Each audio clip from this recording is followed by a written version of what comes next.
The desert wind howled like a lost spirit, throwing sharp grains of sand against Jace's visor. He took slow steps, each one sinking deep into the dunes.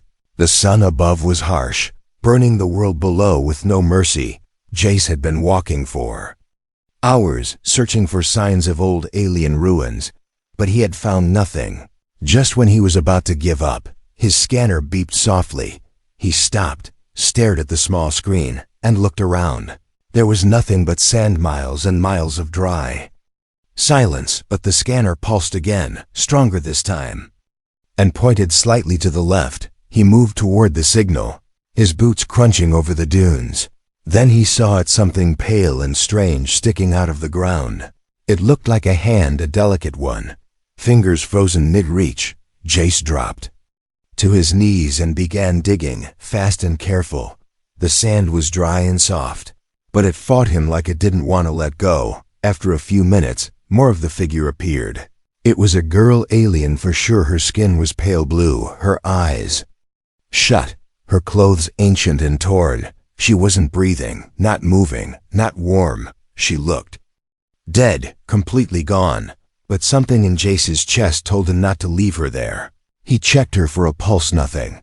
He stared at her peaceful face, brushed the sand off her cheeks, and then, without knowing why, he pressed his hands on her chest and began CPR. "Come on," he whispered. "Come on, don't be gone." Seconds passed, then minutes. His arms hurt, sweat dripped from his neck, the sun burned hotter. Still, he kept going. Suddenly, her chest moved a soft, small breath. Jace froze, staring. Her eyelids fluttered open, just for a second, revealing glowing blue eyes. Then she went limp again. Jace didn't waste a moment. He picked her up in his arms and started walking back to his outpost. The wind screamed louder now, and the sand tried to blind him. But he held her close and walked on, step after painful step. His outpost was hidden in a crack between the dunes, covered by camo nets and old metal panels. He kicked the door open and laid her on a soft cot. He grabbed water, food, a med kit, anything that could help. He had no idea who she was or why she was buried in the sand. But something told him this wasn't just some unlucky traveler. Later that night, Jace sat near her, watching her chest rise and fall slowly. She was alive, but barely. He checked her skin. Strange symbols glowed faintly on her arms and neck. Not tattoos, not natural either.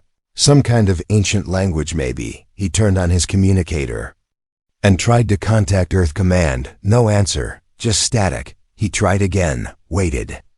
But the system stayed dead. It was as if someone had cut the connection. Suddenly, the girl let out a sharp breath. Her eyes opened wide, full of panic and fear. She screamed something in a language Jace didn't know, her hands shaking. Then, her body went still, and she passed out again. Jace sat frozen, heart pounding. The air in the outpost felt heavy, too heavy. He stood up and checked the sensors around the camp. They were all working, but something had changed. There were no animal sounds, no wind, no movement outside. It was like the desert was holding its breath. Then the motion alarm beeped, once, then stopped. Jace grabbed his plasma knife and moved to the window. He saw nothing at first, then something, shadows, walking past the outpost, but leaving no footprints. He stepped back slowly, eyes on the door. Knife in hand, behind him, the girl mumbled something again, her voice weak, broken.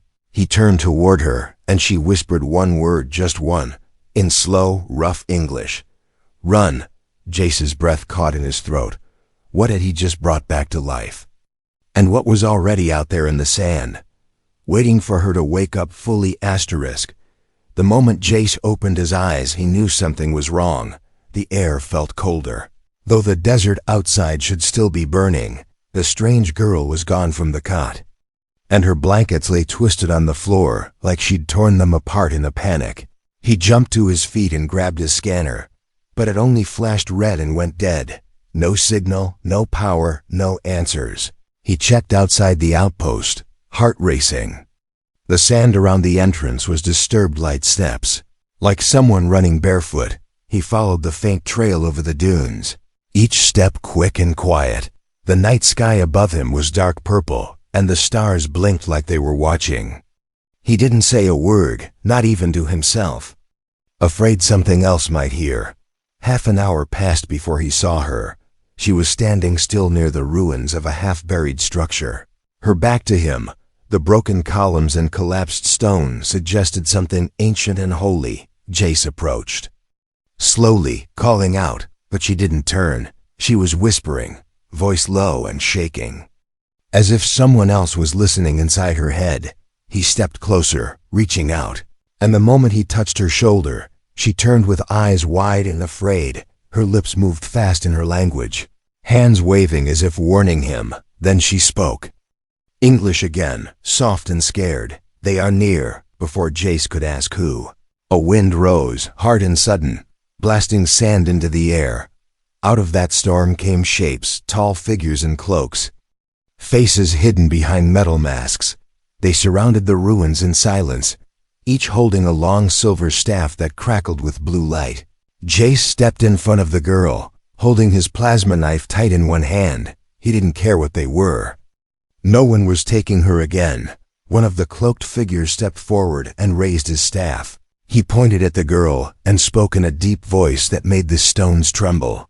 You have awakened her too early, human. Jace didn't respond, just stared him down. The man stepped closer, pulled down his mask, and revealed a face that wasn't alive, half bone, half machine. He looked at the girl and said, "She belongs to the old throne, to the blood of sand and flame." "She is the key," another one said, his voice distant like a ghost. "She must not remember." The girl's knees buckled and she fell. Shaking, Jace caught her in his arms, her skin cold again, glowing slightly under the moonlight. She looked up at him, eyes wide, whispering, "I remember a little. I remember the fire. I remember dying." The cloaked figures moved in closer, raising their staffs. Jace didn't know what to do, but he knew he wouldn't back down. Then, without warning, a burst of energy exploded. From the girl's chest, it knocked everyone back. Jace, the masked ones. Even the ruins cracked under the force. She stood now, glowing from head to toe, her hair floating in the air like it had its own wind. The air shimmered around her, and her voice echoed in a dozen tones. "I was betrayed," she said, "buried for protecting them." She turned to Jace, her voice softer. "You brought me back. That wasn't supposed to be possible." Jace stood slowly, still stunned from the blast.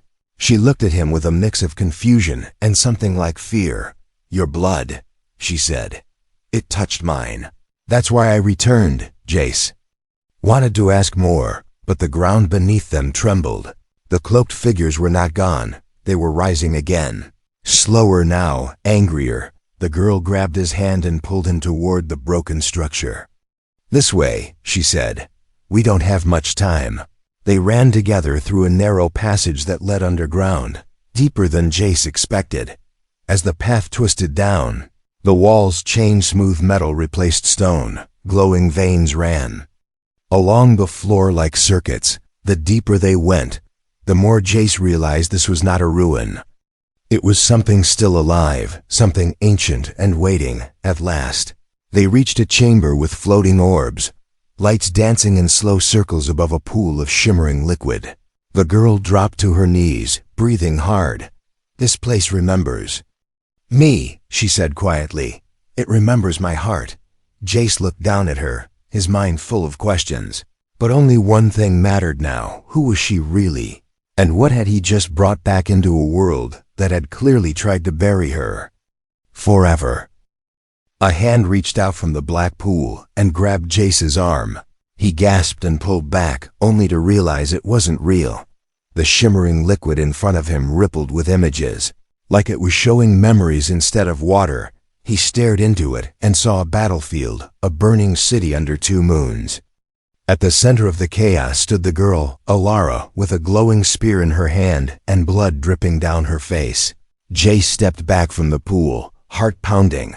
Alara still knelt beside it, eyes closed, whispering in her old language. The orbs above her spun faster, casting strange shadows on the walls. Suddenly she gasped and opened her eyes.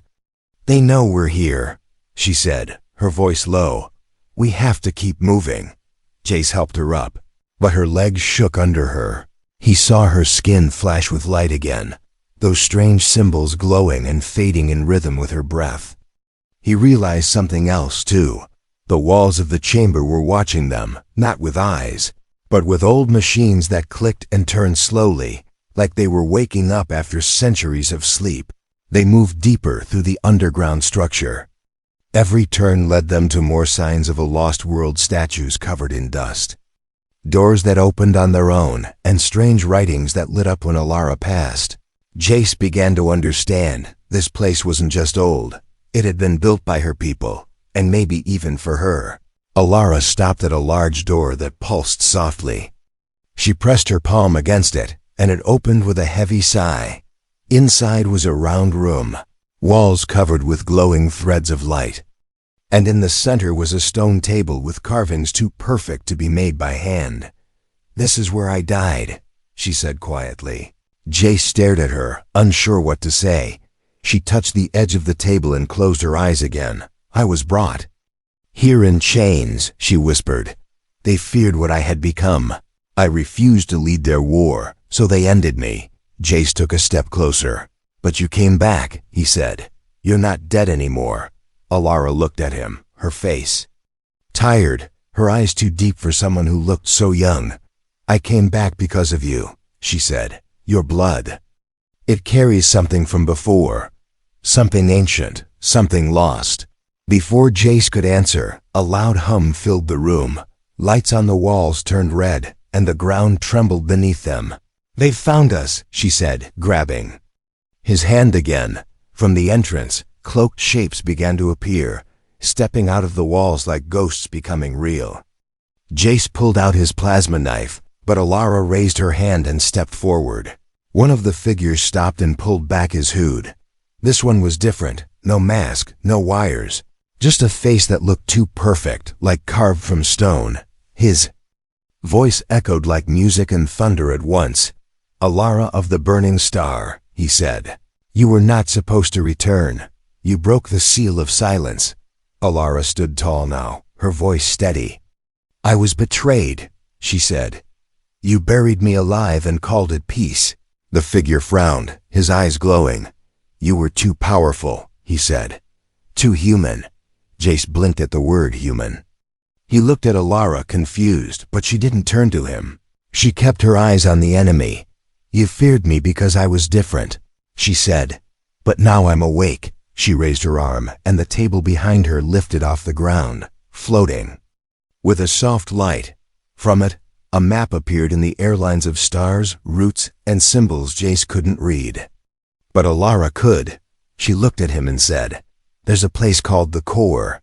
It holds the truth about what I am, what you are, and why I came back." The room shook again, this time harder. The figures began to advance, staffs glowing. Jace grabbed Alara's arm. "We have to go," he said. She nodded and whispered something in the old tongue.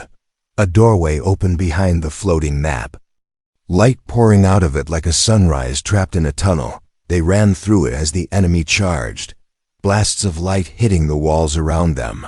As the door closed behind them, the sound of ancient voices echoed through the air.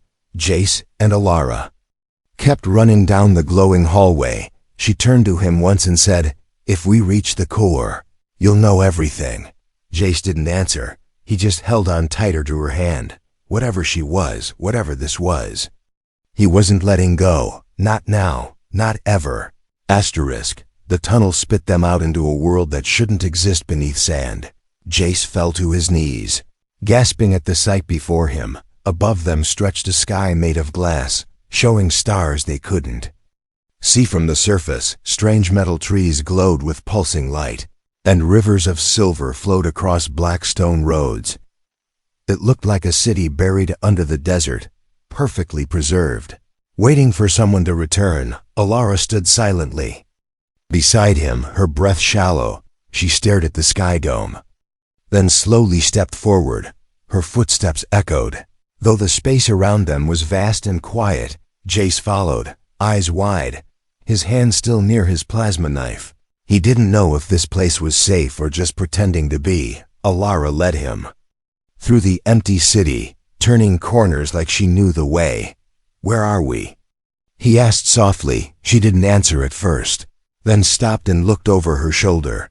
"My people called this the Mirror City," she said. "It reflects what you hide."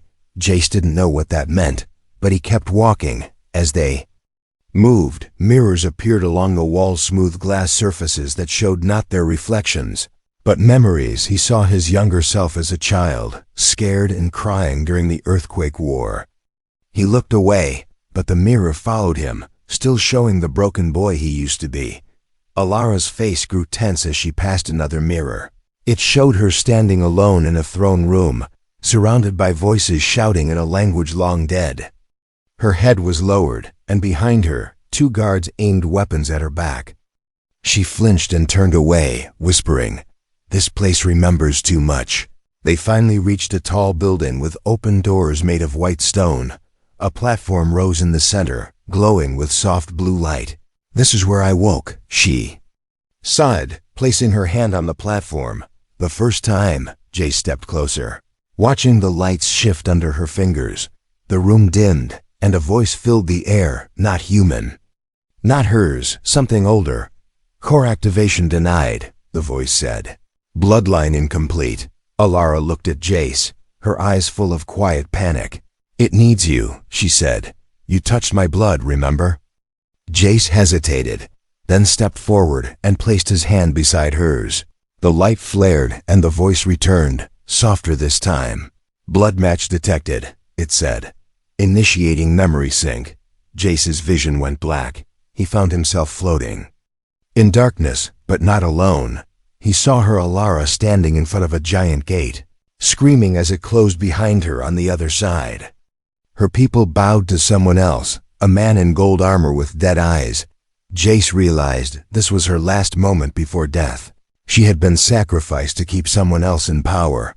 He saw her fall into a black pit, her body glowing as something inside her refused to die.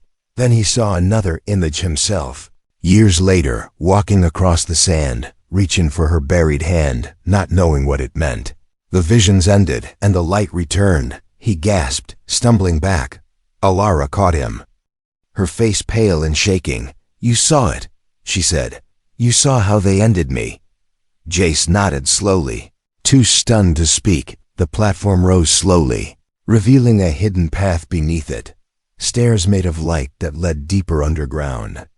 Before they could step forward, a loud crashing sound echoed above them. The city was no longer asleep. The Watchers had followed them, and now they were inside. Jace pulled out his knife again, but Alara didn't move. She stood still, eyes glowing. "Bright blue, I remember now," she whispered. "Everything." Her body rose a few inches off the ground, and her voice came out like thunder wrapped in a song.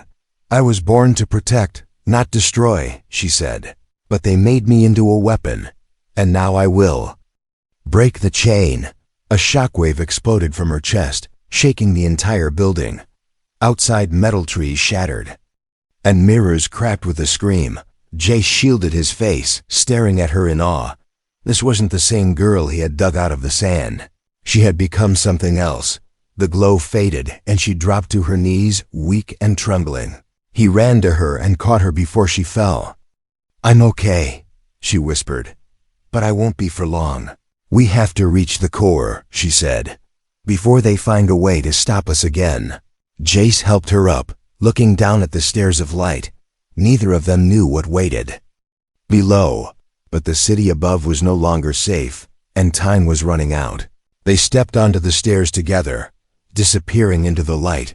Above them, the Mirror City groaned like it was waking from a long nightmare, and in the shadows something ancient smiled. The first thing Jace saw was his own blood glowing on the floor. He had cut his hand by accident on the sharp edge of the stone stair, but instead of dark red, it shimmered blue, just like Alara's eyes. He stared at it in shock, the glow pulsing.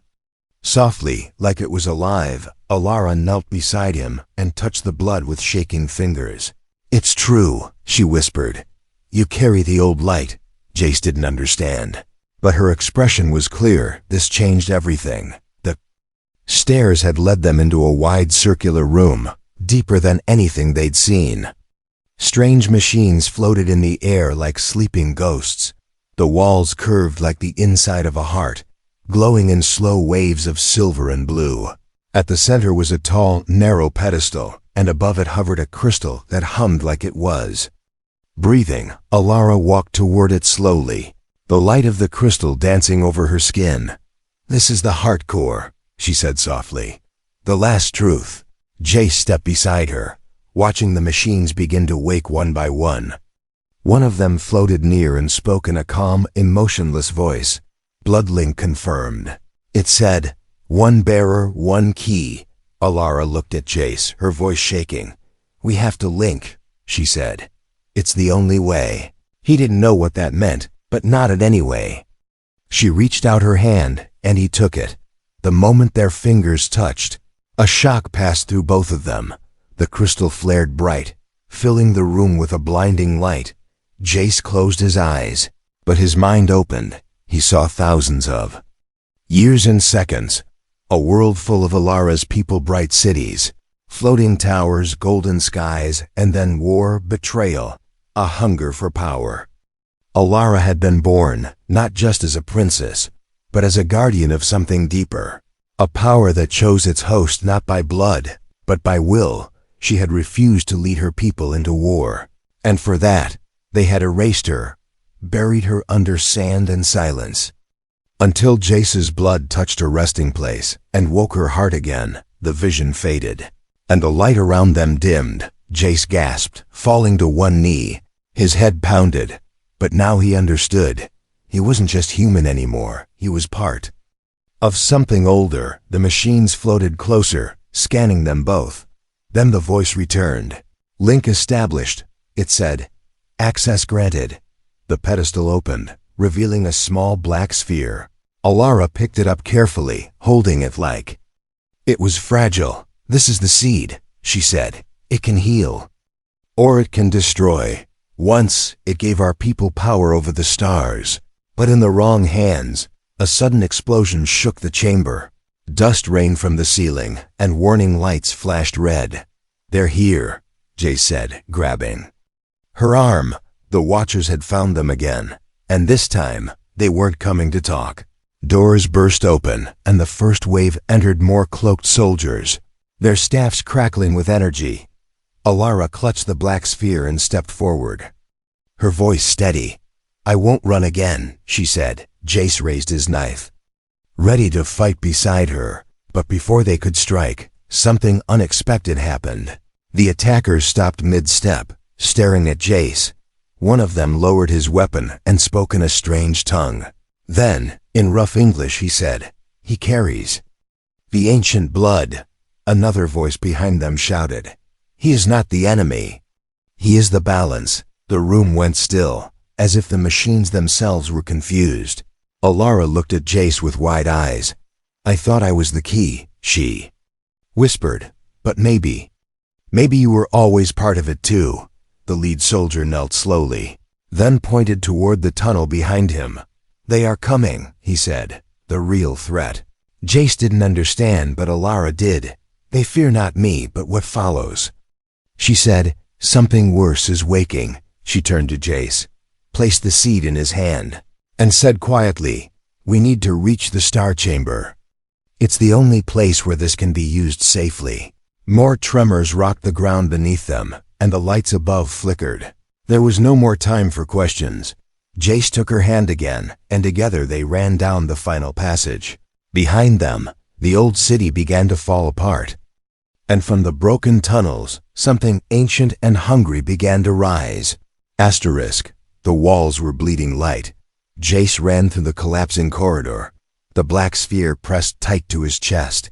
Behind him, the tunnels groaned like a dying beast, every metal surface splitting with fire and energy. Alara ran beside him, her breath fast, eyes glowing brighter with every step. She wasn't just running, she was changing. The light from her veins had grown stronger, dancing across her skin like rivers of blue fire. Whatever the seed had awakened inside her, it was still growing, up ahead. The tunnel opened into a wide chamber, round and silent. The ceiling was high and dome-shaped, covered in stars that moved slowly like a living sky. Jace slowed as they stepped inside, his feet echoing against the smooth stone. In the center stood a platform surrounded by 6 tall pillars, each marked with strange symbols that flickered and pulsed. Alara looked up and whispered, "We're here. This is the Star Chamber," she said, "the last place of truth." She pointed to the center of the platform, where a circular slot waited, the perfect shape for the seed. But before she could move, the air behind them tore open. A loud crack echoed through the chamber, and from it came something that didn't belong to any world Jace had ever known. It floated, no legs, no eyes, just a twisting shape of black mist and armor. The light around it died, as if it was swallowing energy itself. Jace took a step back, heart pounding. Alara grabbed his arm, her voice shaking. "That's not one of the Watchers," she said. "That's older. It's from the time before memory." The creature's voice came like poison smoke. "You carry the seed," it said. "Give it to me, and I will spare your bones." Jace didn't answer. He stepped toward the platform, but the ground cracked beneath his feet. The creature struck fast as lightning, sending a wave of force that threw him across the room. The seed rolled from his hand and landed near the platform's edge. Alara screamed and ran to him, lifting his head as he groaned in pain. Blood ran from his mouth, but he forced a smile. "I'm okay," he lied. The creature moved closer, reaching for the seed. But before it could touch it, Alara stepped between them. Her entire body lit up bright as a newborn sun. The black mist hissed and pulled back, smoke rising from its twisting limbs. "You are light," it growled. "But light fades." Alara turned and looked at Jace. "You have to do it," she said. "Only you can activate it now." He shook his head weakly. "You're stronger than me." She smiled, tears in her eyes. "But your heart, it never gave up." She picked up the seed and pressed it to his chest. The moment it touched him, the floor glowed under his feet, and the pillars around them began to rise. Energy flowed through the chamber, and stars above them blinked faster. The creature screamed, trying to attack again, but something stopped it like an invisible wall between it and Jace. Jace stepped forward slowly, the seed now floating just above his hands. He didn't understand the language carved around him, but somehow he felt its meaning. One voice, one soul, one truth. He placed the seed into the center slot, and everything stopped. The stars froze. The air stilled. The light turned white and blinding. Then the chamber exploded with power, not in violence, but in rebirth. The creature screamed one last time as it was torn apart by waves of light. Its shape broke, cracked, and vanished into dust that never touched the ground. Jace fell to his knees, breathing hard. Alara rushed to him, holding him tightly. "You did it," she said softly. "You brought back the balance." The seed was gone now, melted into the platform. The stars above moved slowly once more, peaceful, calm. But something had changed. Jace could feel it in his bones. His blood no longer pulsed with human rhythm alone. Something ancient now lived inside him too. Alara helped him to his feet, and together they walked to the edge of the chamber. The passage ahead opened with a soft hum, light pouring through. "Where does it go?" Jace asked. Alara looked at him with a strange smile. "To the world that forgot us," she said, "and the people who still need to remember." They stepped forward, the light surrounding them. Behind them, the chamber dimmed once more, returning to sleep, but it no longer waited for death. It now waited for life. The desert greeted them with silence, but it wasn't the same silence anymore. Jace stood at the edge of the ancient staircase, looking up at the sky. The stars above were clearer now, sharper, almost watching. Alara stepped beside him, her skin still glowing faintly in the moonlight. The chamber behind them had sealed itself, burying the truth deep beneath the sand once more. He took a deep breath, surprised by how light the air felt. No more machines humming in the walls, no more dark things chasing them through tunnels. Only the cool night and the soft rustle of shifting sand. Alara turned her face toward the wind and closed her eyes. "I was dead once," she whispered. "Now every breath feels strange." Jace looked at her, quiet for a moment, then said, "You're not alone anymore." They had come far through death, through forgotten cities, through memories not even theirs. But the world above hadn't changed, not yet, in the distance. Small lights flickered scout ships, maybe drones, maybe enemies. Someone would come looking. Soon, Alara pulled the thin shawl tighter around her shoulders. Not for warmth, but for memory. "I wonder," she said softly, "will they see me as a threat again?" Jace smiled tiredly. "Probably, but this time I'll be standing with you." As they walked toward the far dunes, shapes began to appear on the horizon. 3 figures, armored, fast-moving. Approaching on gliders, Jace stopped and readied his knife just in case. Alara stepped forward calmly, her hand raised in peace. When the riders arrived, they dismounted quickly, their weapons half drawn. One of them removed her helmet, human, scarred, eyes full of shock. "Alara?" she said, voice shaking. "You're alive?" Alara didn't speak at first, only nodded. Then she said, "I wasn't supposed to be, but I was found." Jace stepped beside her, and the soldiers looked at him with wide eyes. "You brought her back," one of them said. "The desert told stories, but we didn't believe." Jace shrugged. "Neither did I." The leader of the group stared at Alara for a long moment, then lowered her weapon. "You two should come with us," she said. "The council will want answers." Jace raised an eyebrow. "The kind that come with chains or chairs?" The soldier gave a small smile. "That depends on what you say." Alara turned to Jace and whispered, "Let's tell them the truth, all of it." They climbed onto one of the gliders, the engine humming beneath their feet as they rode. Across the night dunes, Alara leaned her head on Jace's shoulder. "You gave me life," she said softly. "Not just breath, not just movement. You gave me a reason to keep going." Jace didn't answer with words, he just held her hand. He didn't need to explain what she meant to him. She already knew, as the lights of the new city came into view on the horizon. The wind picked up behind them, carrying with it whispers from the desert. Stories of a girl who was buried, of a heart that had stopped, and of a human who knelt in the sand and dared to believe she could live again. They weren't legends yet, but they would be.